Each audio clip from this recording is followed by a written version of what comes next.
Mrs. Jones wanted a picture for her living room. She took the bus and went to town. She looked for a picture shop, and after a few minutes she found one. There were some pictures in the window, but she did not like them very much. She went into the shop and looked at some other pictures. She liked some of those more. There was a picture of a young girl, and Mrs. Jones liked it very much.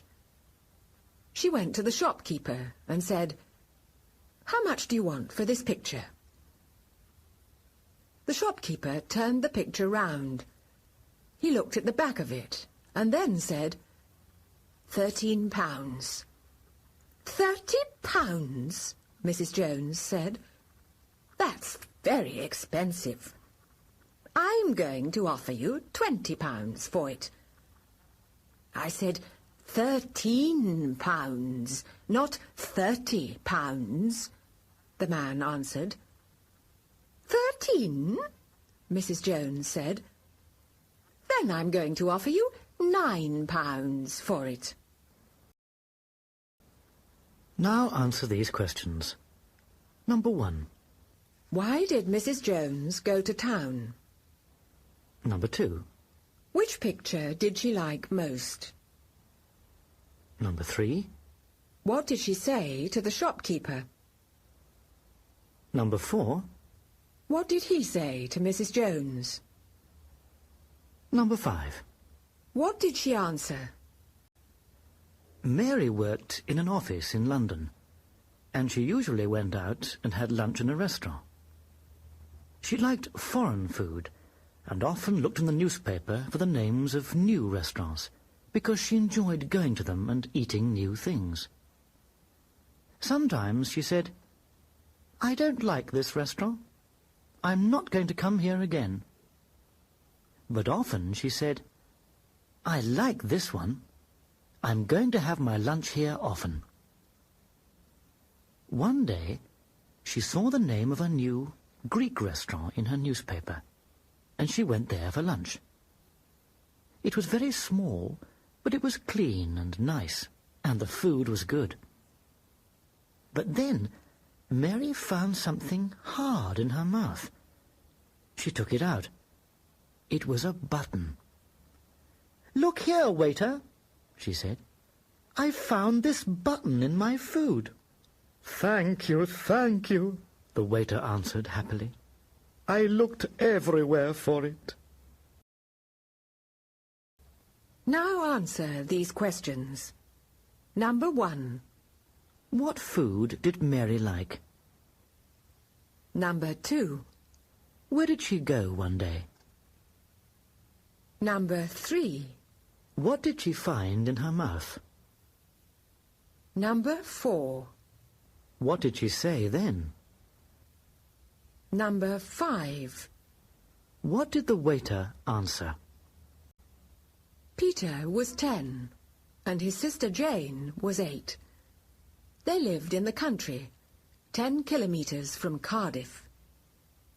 One day, they saw a picture of a circus in the newspaper, and Jane said to her mother, "There's going to be a circus in Cardiff next week. Please take us there." The children's mother bought tickets, and on Saturday evening, Peter and Jane and their parents went to the circus. The tent was full of people, and after a quarter of an hour, the circus began. A beautiful young girl came in. She put a cake in her mouth, and then a big lion came and took the cake out of her mouth. A man in a red coat shouted to the people, "Who's going to do the same for £100? Nobody answered. But then a funny man stood up and said, "All right, but first, take the lion away." Now answer these questions. Number 1. Where did the children and their parents go on Saturday evening? Number 2. What did the beautiful girl do? Number 3. What did the lion do? Number 4. What did the man in a red coat say then? Number 5. And what did the funny man say? Anne Grimes had a small car, and she drove a lot in town because she went to work by car every morning and came home by car too. And she did her shopping with her car on Saturdays. But she very seldom went out into the country in it because she did not have much time. Then, one Sunday morning last August, she said to herself, "It's a beautiful day, and it's hot in town. I'm going to drive out into the country and have a picnic in a quiet field there." She drove 20 kilometres, and then she came to a small country road. She looked at it and said to herself, "This road's very steep, isn't it?" She stopped in front of a house and asked a man, "Is this road dangerous?" "No," the man answered. "It isn't dangerous up here. They always crash down at the bottom." Now answer these questions. Number 1. What did Anne say to herself one Sunday morning? Number 2. What did she come to after 20 kilometres? Number 3. What did she say to herself there? Number 4. What did she ask a man? Number 5. What did he answer? Paul Robinson liked fishing very much. In the summer, he went out fishing every evening, and in the winter, he fished on Saturdays and Sundays. His wife, Joan, did not see him very much. Then one day, last summer, Paul said to her, "I'm going to have 2 weeks' holiday this year, and we're going to go to Scotland and fish there." "And what am I going to do?" said Joan. "You're going to fish with me," Paul answered. They went to Scotland and fished there for 2 weeks. Then they came home, and Joan talked to her neighbour, Mrs. Andrews, about her fishing trip with her husband. "I did everything wrong on the trip," she said to her. "I talked loudly in the boat, and the fish were afraid. I put the wrong things on my hook. I pulled my line in very quickly, and I caught a lot more fish than Paul did." Now answer these questions. Number 1. What was Paul's hobby? Number 2. Where did he and his wife go last August? Number 3.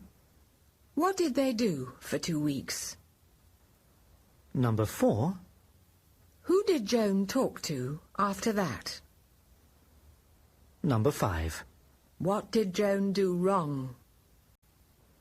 Mrs. Davis lived near the sea in Yarmouth and went to the same fish shop there for 25 years. She always bought beautiful, fresh fish from that shop. But then she and her husband went to London and lived there. She wrote to her friends, "I'm not going to find nice, fresh fish in the London shops. They lie there for days and weeks." There was a fish shop near her house, and she went and bought her fish there for 2 or 3 weeks, but she did not like them very much. Then, last Wednesday, she went into the shop and looked at all the fish there. "These ones aren't fresh," she said to the shopkeeper. "Look at them." The shopkeeper came and looked. Then he said angrily, "That's your fault, not mine. These same fish were here in this shop last Friday, but you didn't buy them then, did you?" Now answer these questions. Number 1. What did Mrs. Davis write to her friends? Number 2. Where did she buy her fish for 2 or 3 weeks? Number 3. What did she do last Wednesday? Number 4. What did she say to the shopkeeper? Number 5. What did he answer? Helen was 8 years old, and one day one of her teeth began hurting. She cried in her class at school, and her teacher said kindly, "Why are you crying, Helen?"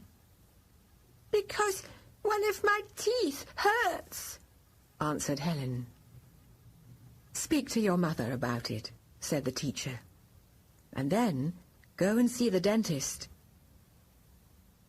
That afternoon, Helen spoke to her mother about her tooth, and her mother took her to the dentist a few days later. The dentist looked at the tooth, and then he said to Helen, "It's very bad. I'm going to take it out, and then you're going to get a nice new tooth next year." He pulled the tooth out. The next day, Helen's teacher asked her about the tooth. She said to her, "Does it still hurt, Helen?" "I don't know," Helen answered. "Why don't you know?" the teacher said. "Because the dentist's got it," Helen answered. Now answer these questions. Number 1. What did the dentist do to Helen? Number 2. What did her teacher ask the next day? Number 3. What did Helen answer? Number 4. What did the teacher ask then? Number 5. And what did Helen answer? Mrs. Stevens lived in a small village, and she had 5 children. She always had a lot of work. The children went to different schools, and Mrs. Stevens took them there in the morning in her car. Then she bought food at the village shop, and then she went home and cleaned the house, washed the clothes, and made cakes or other things. In the afternoon, she drove back to the children's schools and brought them home, and then she cooked their evening meal. Every evening she was very tired. One morning, she was in the village shop, and she saw a small notice there. It said, "I do cleaning for £1.50 an hour. Telephone Miss Joan Brown, 7508. Mrs. Stevens looked around the shop. "Nobody's looking," she said. "That's good."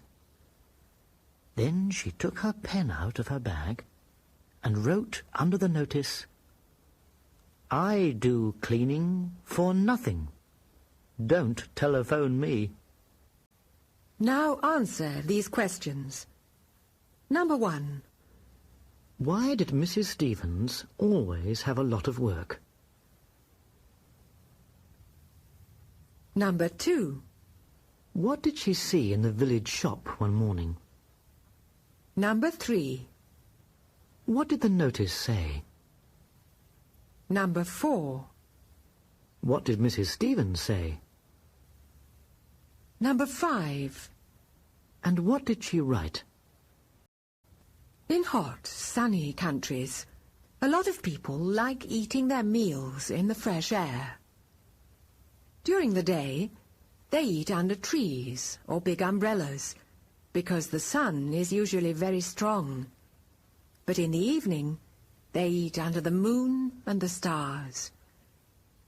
People do this a lot in Italy.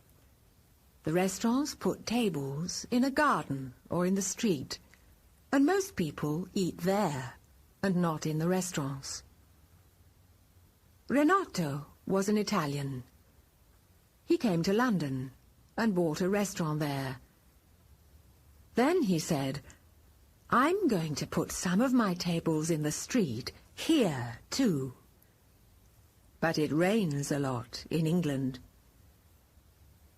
Mr. Jenkins went to Renato's restaurant one day, and in the evening he said to his wife, "I had lunch at that new Italian restaurant today, and it rained all the time.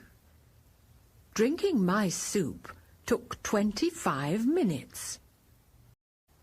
Now answer these questions. Number 1. Where do people like eating in the fresh air? Number 2. What did Renato say? Number 3. What did Mr. Jenkins do one day?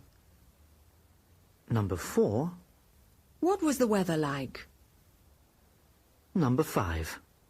Why did drinking his soup take a long time? Mac had a very old car. It was rusty and dirty, but its engine worked most of the time. One day, he took his old car out of the garage and said to his wife, "I'm going to drive to Bournemouth and do some shopping."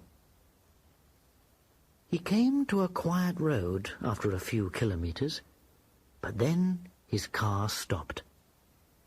Mac got out, opened the bonnet of the car, and looked at the engine, but he did not find anything wrong with it.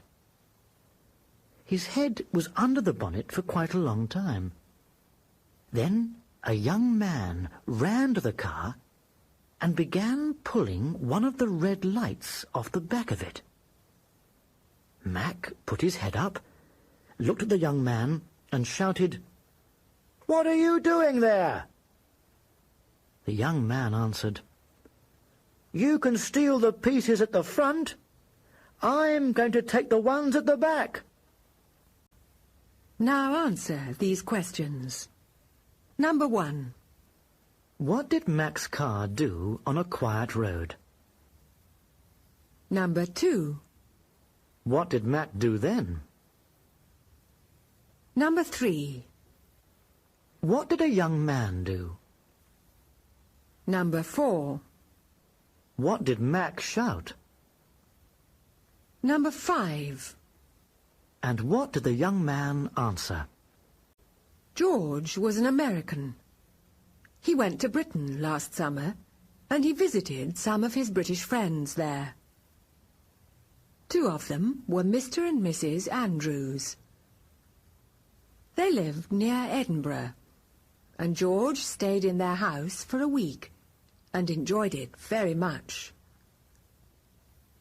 On his last evening with the Andrews, George said to them, "My aeroplane to New York leaves very early tomorrow morning. I'm going to get up at 5 o'clock and make my breakfast. Please don't come down." He said goodbye to his good friends that evening and came down to the kitchen in the morning and looked at the table. There was a photograph of Mrs. Andrews on it in front of her chair, and a photograph of Mr. Andrews in front of his chair. George laughed happily and said, "That's very good. I'm not going to eat my breakfast alone this morning." Now answer these questions. Number 1. Why did Mr. and Mrs. Andrews not have breakfast with George on his last morning? Number 2. Why did he get up at 5 o'clock? Number 3. Who made the breakfast that day? Number 4. What did he find on the table in the kitchen? Number 5. What did he say then? Mrs. Black had 2 coal fires in her house, and she always bought her coal from Mr. Matthews. He sold her good coal. There was never much dust in it. But Mr. Matthews was old, and after a few years he stopped working in his coal yard, and his son Freddie began selling coal to Mrs. Black. He brought 2 sacks of coal to her house in his truck one day, and Mrs. Black said to him, "Your father always sold me good coal. There was never much dust in the sacks." "I do that too," young Mr. Matthews said. A few months later, he brought Mrs. Black another 2 sacks of coal, and said to her, "Did you find any dust in the last sacks of coal?" "No, I didn't find dust in the sacks of coal," answered Mrs. Black. "I found some pieces of coal in the sacks of dust." Now answer these questions. Number 1. What did Mrs. Black say to Freddie? Number 2. What did the young man answer? Number 3. What did he do a few months later? Number 4. What did he ask Mrs. Black? Number 5. What did she answer? Mr. Gray went to work by train every day, and he always walked from the station to his office. It was about 1 kilometre, and he never went by bus because he enjoyed walking fast. It sometimes rained or snowed, but then Mr. Gray put his umbrella up, turned the collar of his coat up, and walked fast. There was always a poor man at the side of a narrow street near Mr. Gray's office. He had 1 leg, and he sold matches in the street. A box of them cost 20p. Mr. Gray always smiled at the poor man and said, "Good morning." Then he gave him 20p and did not take any of his matches because he did not smoke. One day, Mr. Gray gave the poor man his 20p and began walking on. But the man shouted after him, "Sir, the matches cost 25p now." Now answer these questions. Number 1. Who did Mr. Gray always see in the street? Number 2. What did Mr. Gray always say and do? Number 3. Did he take any matches? Number 4. Why? Number 5. What did the poor man shout after him one day? Neil was 5 years old, and he had no brothers or sisters. He lived with his parents in the country, and there were no neighbours near his house. One Saturday, Neil's Uncle Fred came and visited them. He had lunch with Neil and his parents, and then Neil's mother went into the kitchen and washed the dishes, and his father went out and washed the car. "Stay here and talk to Uncle Fred," Neil's father said to him. "And show him your toys," his mother said. Neil showed his uncle his toys, and they talked for half an hour in the living room. Then Neil said to his uncle, "I'm going to go out and play with God in the garden now." His uncle was surprised. "How do you play with God, Neil?" he asked him. "It's easy," Neil answered. "I throw the ball up, and then God throws it back down to me." Now answer these questions. Number 1. Who had lunch with Neil and his parents one day? Number 2. What did Neil and his uncle do in the living room? Number 3. What did Neil say then? Number 4. What did Uncle Fred ask Neil? Number 5. And what did Neil answer? George and Jack were friends and neighbours. They were both policemen, and they sometimes went out together in a police car and drove around in town for a few hours. One evening, they got into the car at the police station and drove around from 8 o'clock to midnight. First, the town was quite quiet, but then, at 11:30, there were a few drunk people in the streets. George stopped the car, and Jack went to them and said, "Go home." Then there was another drunk man. George said to Jack, "Look, Jack, that man's going round and round a tree, and he's knocking at it all the time." He stopped the car, and Jack got out and went to the man. "Go home," he said to him.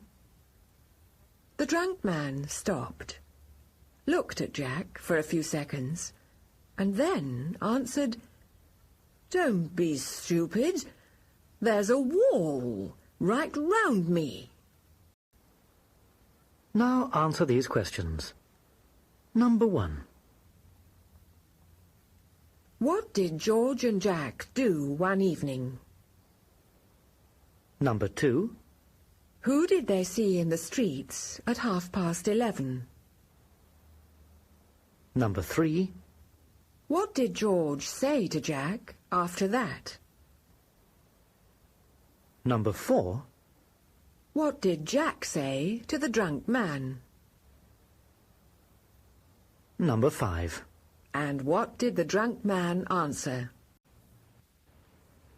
Mr. and Mrs. Richards were young, and they loved dancing and loud music, but they did not have very much money.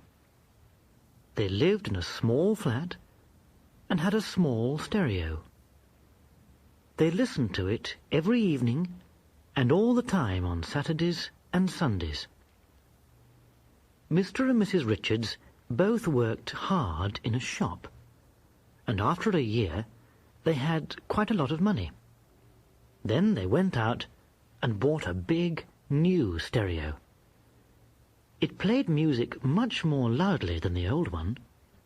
Mr. and Mrs. Richards sometimes played music very loudly at night and danced in their living room for hours. Then, one day, Mrs. Richards met one of their neighbours on the stairs and said to her, "We've got a beautiful new stereo now. Come to our flat and listen to it this evening." "No," the neighbour answered. "Come to our flat and listen to it there." Now answer these questions. Number 1. How did Mr. and Mrs. Richards get quite a lot of money? Number 2. What did they buy? Number 3. Who did Mrs. Richards meet on the stairs? Number 4. What did she say to her? Number 5. And what did the neighbour answer? George never liked work very much. At school, he was always at the bottom of his class. Then he went and worked in an office, but he did not do much work there. There were big windows in the office, and there was a street below them. There were always a lot of people and cars and buses in the street, and George liked sitting at his desk and looking at them. George had a friend. His name was Peter, and he worked in the same office. But he was very different from George. He worked very hard. Last Tuesday, George stood at one of the windows of the office for a long time. Then he said to his friend Peter, There's a very lazy man in the street. He began digging a hole this morning, but he hasn't done any work for half an hour. Now answer these questions. Number 1. Who was Peter? Number 2. How was he different from George? Number 3. What did George do for half an hour last Tuesday? Number 4. What did he say to Peter then? Number 5. Who were the lazy people? Tim Jackson was a rich young man. He liked girls very much, and often went out to dinner with them. He usually went to the same restaurant, but the waiters there did not like him very much, because he did not give them good tips, and because he always asked them difficult questions, and then gave them the answers. Then the girls laughed and said, "You are clever, Tim," and Tim was happy. One day, he took a beautiful girl to the restaurant. Her name was Susan. Tim said to her, "What are you going to eat, Susan?" She looked at everything, then said, "Those fish look good, don't they?" Tim looked at them and said, "Yes, they do. I know a lot about fish." Then he turned to the waiter and said, "Waiter, these fish are French, aren't they?" "I don't know," answered the waiter. "They haven't spoken to me."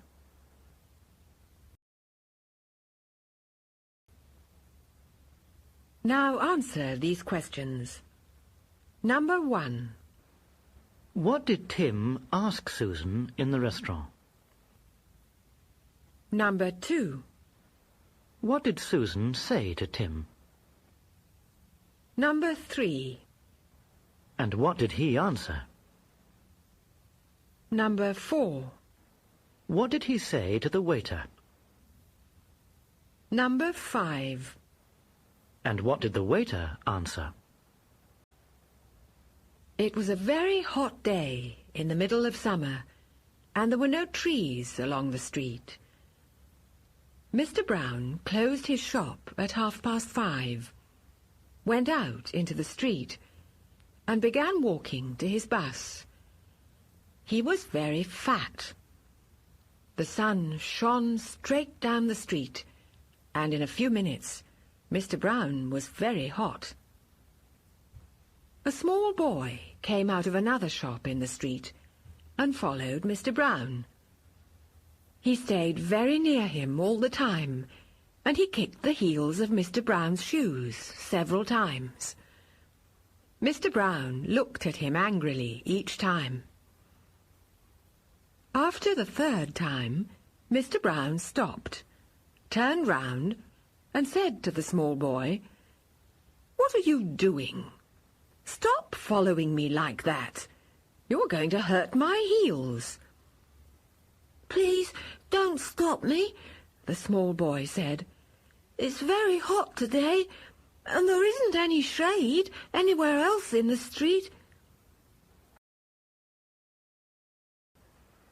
Now answer these questions. Number 1. Why was Mr. Brown very hot in the street? Number 2. Who came out of another shop? Number 3. What did the boy do? Number 4. What did Mr. Brown say after the third time? Number 5. What did the boy answer? Harry has always loved aeroplanes. When he was younger, he said, "I'm going to go into the Air Force."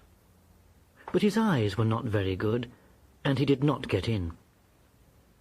Then he said, "I'm going to buy a small aeroplane, and I'm going to have flying lessons."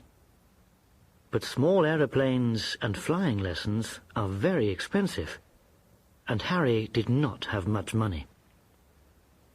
But last year, Harry found a new skydivers club near his home. The lessons did not cost very much, and Harry began going to the club every Saturday and Sunday and having lessons. Now he is a good skydiver. Last week, an old lady said to him, "You're a very brave young man. How do you jump out of an aeroplane like that?" "I'm not brave," Harry said, and he smiled. "I'm in the aeroplane, and I say to myself, it's going to crash in a few seconds. Then I'm very afraid, and I jump out quickly." Now answer these questions. Number 1. What did Harry do at the club? Number 2. What is he now? Number 3. What did a woman ask him last week? Number 4. What does Harry always say to himself in an aeroplane? Number 5. What does he do then? Why? Jill was 4 years old. She was a clever child, but she was not very pretty. She went to school every day, and she loved her lessons. She was always at the top of her class, and she learnt to read and write very quickly. One day, her mother said to her, "Aunt Cathy and Aunt Judy are going to visit us tomorrow.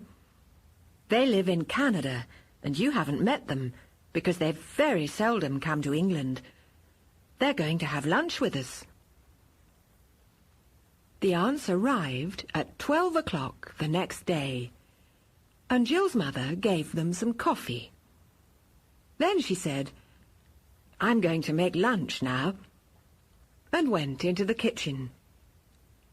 Jill stayed in the living room with her aunts. Aunt Cathy looked at Jill and then said to Aunt Judy quietly, "She isn't very pretty, is she?" "No," said Jill quickly. "but I'm very clever."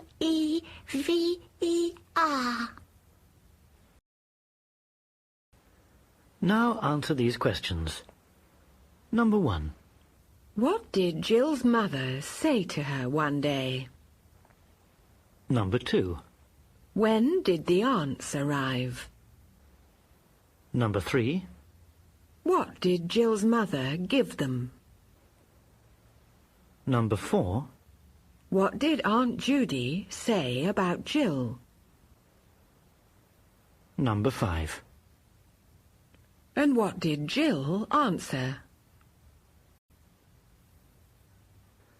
Mrs. Grace was 40.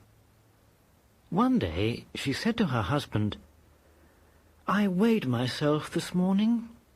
I weigh 70 kilos.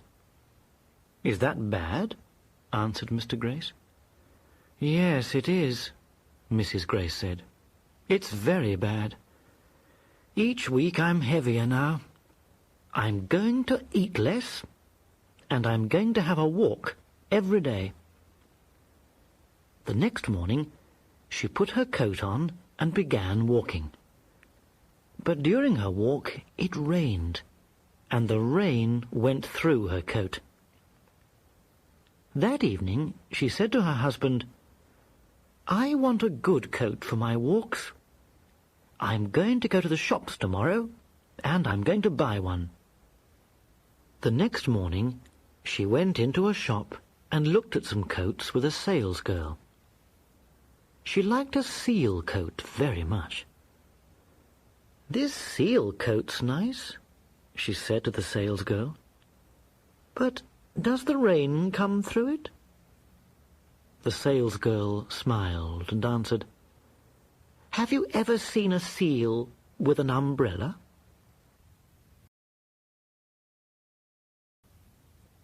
Now answer these questions. Number 1. What did the rain do during Mrs. Grace's first walk? Number 2. What did she say to her husband that evening? Number 3. What did she do the next morning? Number 4. What did she say to the salesgirl? Number 5. What did the salesgirl answer? Ted worked in a factory, but he was not very good, and he lost his job one day. His wife looked in the newspaper and said, "One of the banks wants a guard." "I'm going to go there tomorrow," Ted said, "and I'm going to ask for that job. It's quite an easy one, and I'm quite strong."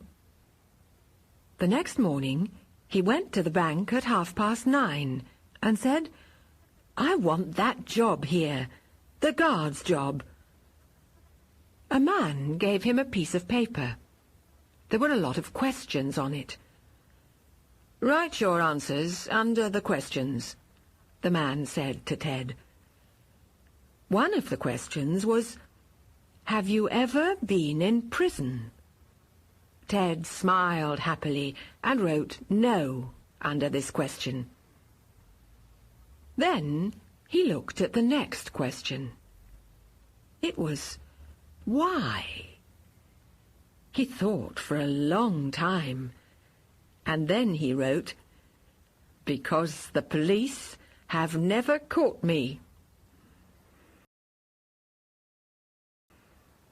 Now answer these questions. Number 1.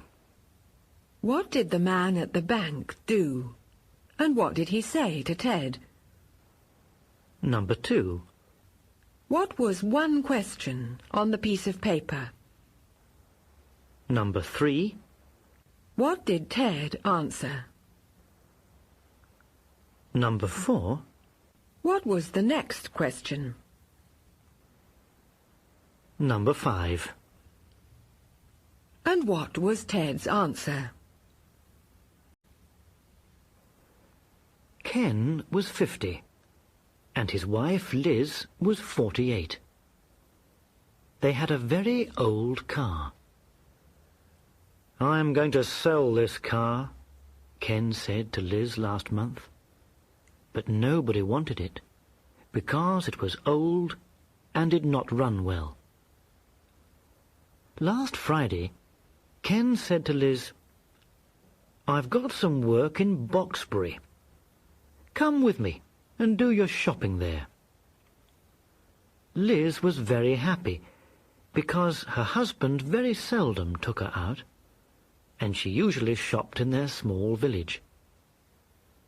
Ken drove their old car to the River Dee, to the other side. It was the shortest way to Boxbury. The ferryman came to Ken and said, £1 for the car and 25 pence for the passenger." Ken answered, "Take the car for £1, but I'm not going to sell my wife for less than 50 pence.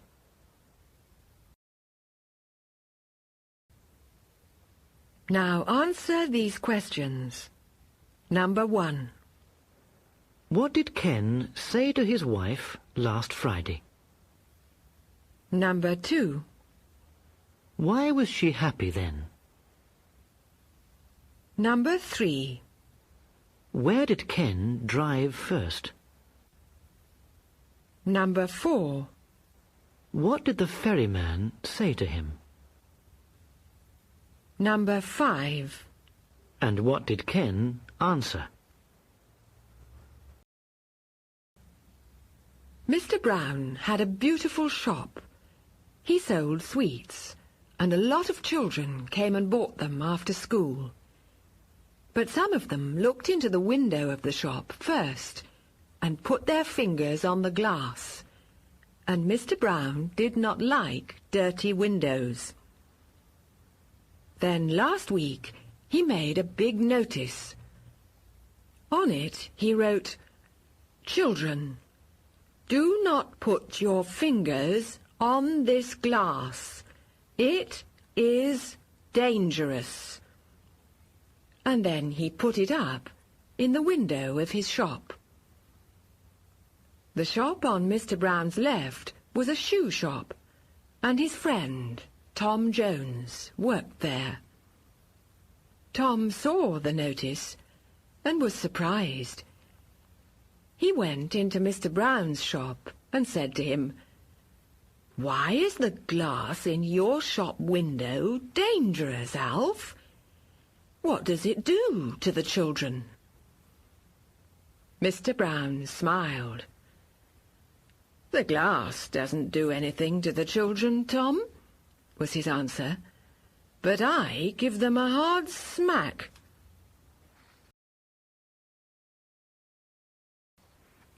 Now answer these questions.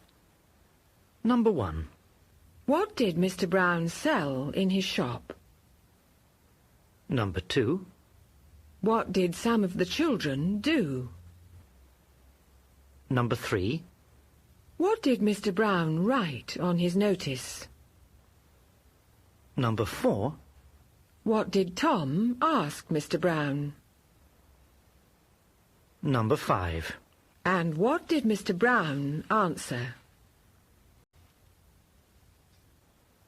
Dick Leonard was the captain of a small ship, the London Flower.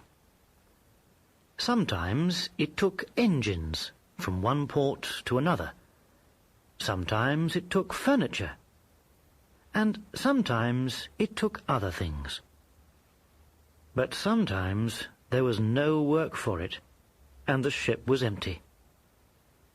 Then Captain Leonard was not happy, because he loved being busy, and he loved going from one port to another all the time. But the other men on the ship were lazy. They did not like work much. They liked sitting and doing nothing.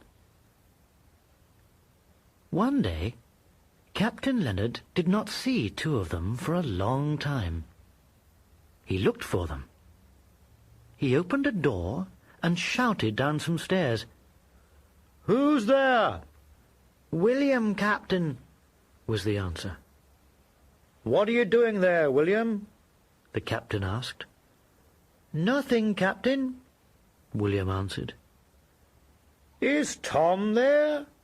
the captain shouted then. "Yes, he is," was the answer. "What's he doing?" the captain asked. "He's helping me, Captain," William answered. Now answer these questions. Number 1. What were the first question and answer? Number 2. What were the second question and answer? Number 3. What were the third question and answer? Number 4. What was Captain Leonard's last question? Number 5. And what was William's answer? Mr. Hughes lived 20 kilometres from London, and his office was in the city. He went to work by train and bus at 8 o'clock in the morning, and got home at 7:30 in the evening. It rains rather a lot in England, and Mr. Hughes usually took an umbrella with him to London, but he often lost umbrellas. He lost them in buses, in trains, and in shops.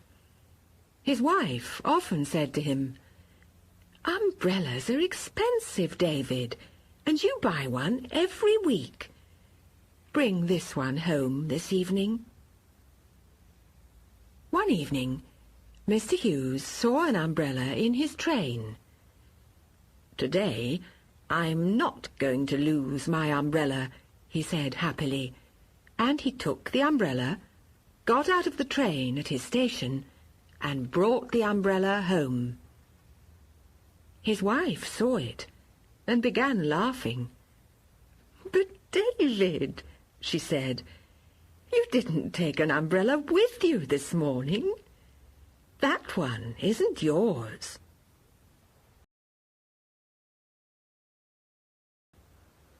Now answer these questions. Number 1. What did Mr. Hughes often do with umbrellas? Number 2. What did his wife say? Number 3. What did he see in his train one evening? Number 4. What did he say and do? Number 5. What did his wife say then? Edward was at school. He was 16, and he lived with his mother and father near London. Then he left school and worked in a factory for a year. And then, in August, he said to his parents, "I'm going to have a nice holiday in the country now, and I'm going to go there alone." He did not have much money, but he found the name of a small, cheap hotel, and he went there by train and bus. His room in the hotel was very small, but it was clean, and Edward was happy, because he was alone. The first evening, he went down to the dining room of the hotel at dinner time and sat down at a small table. The young waitress brought him a plate, and Edward looked at it. Then he said to the girl, "Waitress, this plate's wet." "That's your soup," the girl answered. Now answer these questions. Number 1. Why did Edward go to a cheap hotel? Number 2. Where did he have dinner the first evening? Number 3. What did the young waitress bring him? Number 4. What did he say to her? Number 5. And what did she answer? Jack was 5 years old. His small friends had cats and dogs in their houses, but Jack's parents did not have any animals. Then one day, Jack said to his mother, "I want a cat, Mummy." His mother did not say yes or no. First, she wanted to talk to her husband. That evening, she said to her husband, "Joe, all Jack's friends have got dogs or cats, and we have no animals. Now Jack wants one." "A cat's easier than a dog, Helen," her husband answered. "Our neighbour's cat's going to have kittens," Helen said. "They aren't going to want them all." "Good," answered Joe. "Ask them for one." A few days later, the neighbour's cat had 4 kittens, and after a few weeks, the neighbours gave one to Jack's mother. But then Jack pulled the kitten's tail, and his mother said to him, "Don't pull the kitten's tail, Jack." Jack answered, "I'm not pulling it, Mummy. I'm holding it, and the kitten's pulling." Now answer these questions. Number 1. What did Jack say to his mother one day? Number 2. Where did Jack's kitten come from? Number 3. What did Jack do to the kitten? Number 4. What did his mother say to him then? Number 5. And what did he answer? Joe Smith sold his house and bought a new one. He put all his furniture in a truck and drove to the new house. There, he drove the truck into the garage and took the furniture out. Then the truck was empty, and Joe looked at it. The truck's higher now, because it's empty, he said to himself. It isn't going to get out of the garage again. He began driving it out very slowly, but it hit the top of the door. Joe said, "What am I going to do now?" But then he went to all his new neighbours and said, "Please come and sit in my truck." They were surprised, but they went and sat in the truck. It was heavy now, and Joe drove it out of the garage easily. The neighbours were happy, and Joe was happy too. "Now all of us are friends," he said.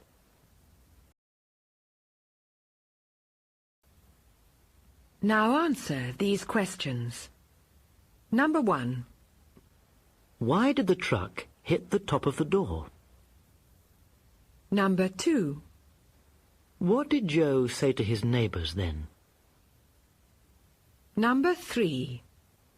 And what did they do? Number 4. Why did the truck not hit the top of the door now? Number 5. What did Joe say then?